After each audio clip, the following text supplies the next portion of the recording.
লাল চন্দন মনে করে ভুল করবেন না যেন, এটি একটি গাছের শিকড়। এই শিকড়ের নাকি অনেক গুণাবলী। তো চলুন এই শিকড়ের কি কি গুণাবলী শুনে আসা যাক। চারটে রোগের জন্য কাজ করবে।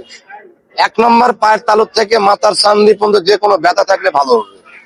2 নম্বর, ঘন ঘন পেশাব, এলার্জি, ডায়াবেটিস, মেহ রোগের জন্য কাজ করবে।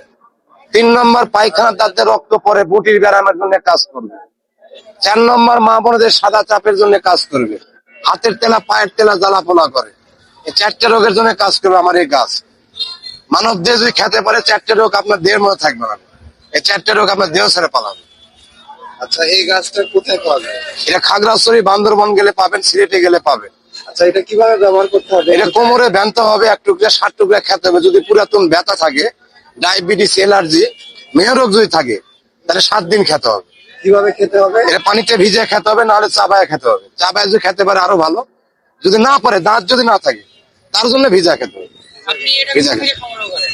এটা সিলেট থেকে নিয়ে আসে সংগ্রহ করে। সিলেট থেকে আপনি কি এই যে বিরামপুর হাটে প্রত্যেক হাটে আসেন? প্রতি হাটেই বসি আমি, বিরামপুর হাটে। আপনার নাম? আমার নাম মোহাম্মদ আসলাম। আপনি পেশা কি? আমার পেশা কবি। মানে আপনি কোথায় রেগুলার কোথায় বসেন আপনার? আমি রেগুলার এই লাইনে বসি, বেশি বেশি এই জায়গাটা, আপনার বাজারেও আসেন বেশি। কোথা থেকে? আমি থাকি বাসায় আত্রাই, নওগাঁ জেলা আমার বাড়ি। নওগাঁ জেলাতে আমার বাড়ি, আত্রাই থানা। আমাদের আশেপাশে সাদা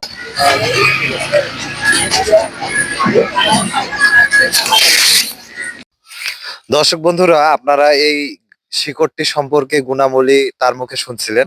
তো আমাদেরকে একটি করে দিছিল, তো আমরা সেটা নিয়ে, তো একটা জিনিস আমরা লক্ষ্য করে দেখলাম যে এইখানে দেখেন রং মিশানো, কারণ হাজার পাওয়ারই রঙও হতে পারে। আর এই গাছের শিকড়টা সম্পর্কে আপনারা যদি কেউ জেনে থাকেন তাহলে অবশ্যই কমেন্টে লিখবেন। আর এটার কি মানে এটার যে কি কারিশমা সেটা সম্পর্কে আপনারা লিখবেন। তো ভালো থাকেন, সুস্থ থাকেন।